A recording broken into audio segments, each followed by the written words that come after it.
Поздравляю с выставкой. Спасибо. Прошлое имеет странное свойство напоминать о себе.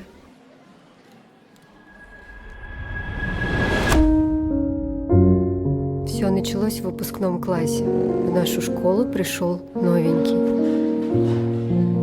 Продолжай. Неплохо получается.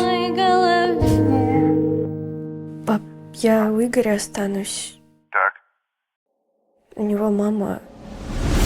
передавай наши события знания. Брат за вами хорошо приглядывает? Я устроюсь на работу. Не вечер, Питер наступительный мне точно не не отпустит. слышали скрип двери. Ты должна показать работу.